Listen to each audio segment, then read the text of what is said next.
Pessoal, estou fazendo esse vídeo para vocês saberem exatamente o que sobrou da lei do abuso de autoridade, considerando os vetos que foram mantidos e os vetos que foram derrubados. Bom, vamos lá. Primeiro veto que foi rejeitado, né? Ou seja, está em vigor a legislação. Artigo 9º. Decretar medida de privação de liberdade em manifesta desconformidade com as hipóteses legais. Para esse artigo especificamente, eu votei para derrubar, porque você mandar prender alguém em manifesta desconformidade com a hipótese legal, é óbvio que é um juiz agindo de má fé e que ele precisa ser preso porque ele sabe que a pessoa é inocente e manda prender mesmo assim, é manifesta. Não é quando tem uma discussão, ah não, recorreu e aí resolveram soltar e viram que o juiz estava errado. Não, é quando está patente, sim, tá claro, tá óbvio, o juiz manda prender sem razão nenhuma, aí sim ele entra nessa punição.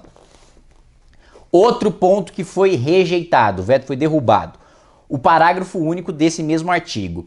Na mesma pena incorre quem relaxar a prisão manifestamente, a autoridade judiciária que dentro do prazo razoável deixar de relaxar a prisão manifestamente ilegal, substituir a prisão preventiva por medida cautelar diversa ou deferir liminar ou ordem de habeas corpus, quando manifestamente cabível. Nesse eu votei para manter o veto do Bolsonaro, porque o que é prazo razoável? Né? Não tem como a gente ter uma definição clara do que é o prazo razoável, ainda mais quando a gente está falando quando o juiz deixar de fazer alguma coisa, deixar de conceder o habeas corpus num prazo razoável. É muito subjetivo, não dá pra gente ter uma legislação penal com esse nível de subjetividade, o que é diferente de manifesta desconformidade com hipótese legal. Vamos lá. Mantido o veto. Executar captura, prisão ou busca e apreensão de pessoa que não esteja em situação de flagrante delito ou sem ordem escrita de autoridade judiciária.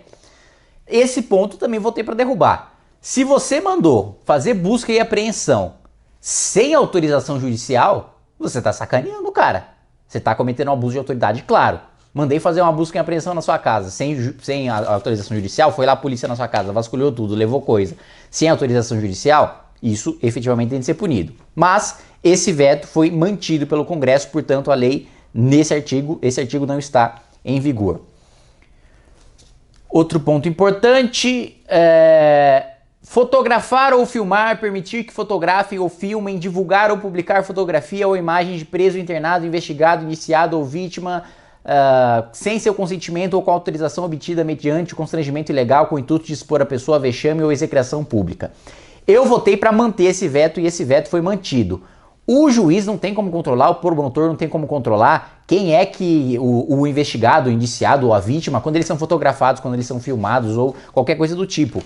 É absurdo a gente ter uma legislação penal que puna com base também no critério tão subjetivo. Vamos lá, o que mais?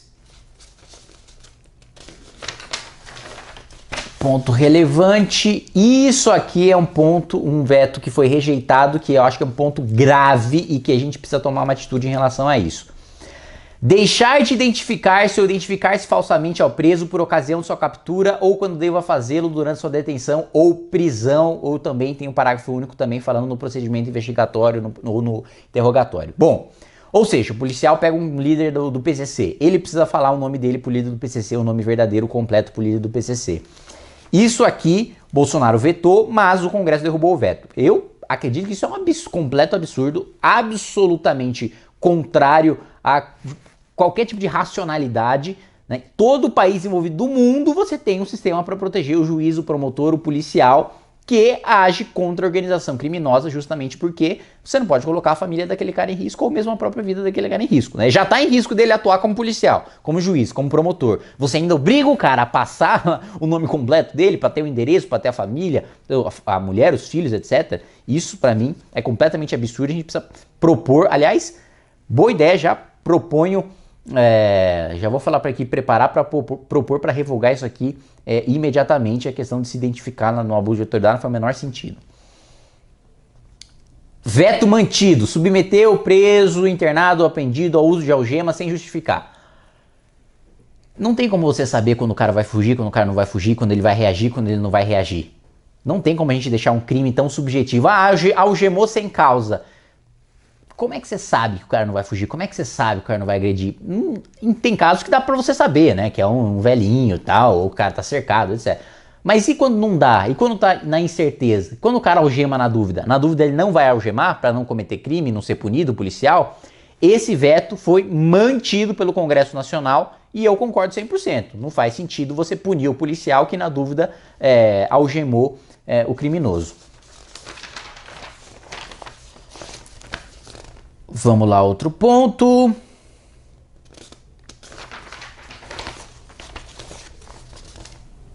Veto mantido. Induzir ou instigar a pessoa a praticar infração penal com o fim de capturá-la em flagrante delito, fora das hipóteses previstas em lei. O veto foi mantido. Aí você fala, pô, mas a polícia pode induzir alguém a cometer um crime? Foi justamente pela subjetividade do artigo que foi vetado e que o veto foi mantido e que eu, inclusive, votei para a manutenção do veto. É claro que você não pode instigar uma pessoa a cometer um crime e depois punir ela por esse crime. Isso já é proibido na nossa legislação. Agora, dá uma margem muito subjetiva para que o Ministério Público, que em sua maioria é de esquerda, processe policiais que estavam agindo de boa fé. Vamos lá, o que mais? Um veto que foi rejeitado e que eu votei para rejeitar. Dar início ou proceder à persecução penal. Aliás, perdão. Eu votei para manter esse veto e o veto foi rejeitado. Dar início ou proceder à persecução penal, civil ou administrativa sem justa causa fundamentada ou contra quem se sabe inocente. Muitas vezes você tem uma denúncia anônima e isso pode não ser considerado uma justa causa fundamentada. Também é muito subjetivo você dar uma pena de 1 a 4 anos para alguém que dá início a um processo, não precisa nem ser persecução penal. Se for administrativo ou se for civil, né, no caso, eu não vejo como você pode punir uma pessoa com 1 a 4 anos de prisão para você abrir um processo civil, um processo administrativo, para averiguar uma denúncia anônima ou qualquer indício de cometimento de alguma ilegalidade. Eu achei que isso ficou muito complexo. Repetir? Conseguir dar um exemplo. Tá, eu vou começar de novo e dar uma... Muito técnico ele. Tá.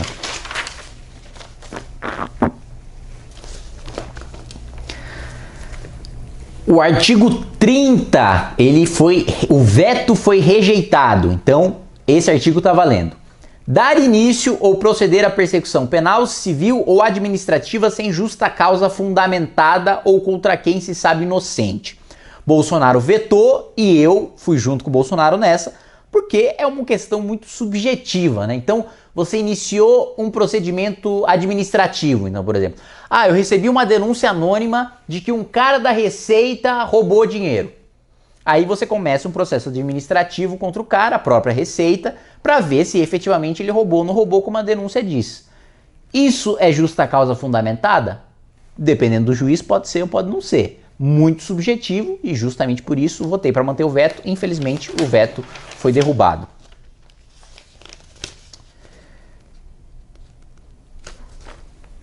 Artigo 34. Deixar de corrigir de ofício ou mediante provocação, com competência para fazê-lo, erro relevante que sabe existir em processo ou procedimento. Que erro é relevante e que erro é irrelevante? Muito subjetivo. Bolsonaro vetou, eu acompanhei o veto, o parlamento também acompanhou o veto mantido.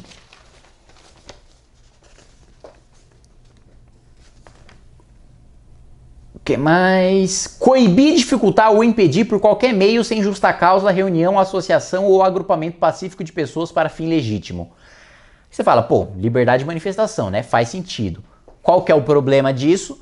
Por exemplo, vai lá o MST, queima pneu na rua, bloqueia a via, policial vai lá dar uma borrachada, policial pode responder processo criminal porque não teve justa causa, né? Eles estavam lá pacificamente, né? Só queimando pneu e atrapalhando a vida de todo mundo no meio da rua, por um fim legítimo, e aí, Ministério Público, processo policial. Bolsonaro vetou, mantivemos o veto, com o meu voto, inclusive.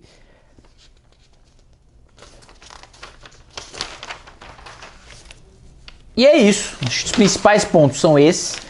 Realmente, particularmente, acho que a questão mais absurda é do policial e do promotor, do juiz, ter que se identificar ali para o criminoso. Isso, para combate à organização criminosa, é um desastre. Para combate ao crime organizado, é um desastre. espero que vou apresentar o projeto, né, como coloquei para vocês, falar para a equipe preparar para a gente revogar isso o mais rápido possível e já está pronto e devo protocolar amanhã aquela questão do mero capricho que eu tanto critiquei e coloquei para vocês e deve ser aprovado. E vou também tentar trabalhar para construir maioria para que os nossos policiais não sejam punidos com base num critério subjetivo em questão de serem obrigados a se identificar para criminosos de facção. Tá joia? Foi isso que foi aprovado. Eu sei que é uma questão muito técnica, muito jurídica, às vezes não dá para entender muito bem, mas tentei dar o meu melhor aqui. Obrigado.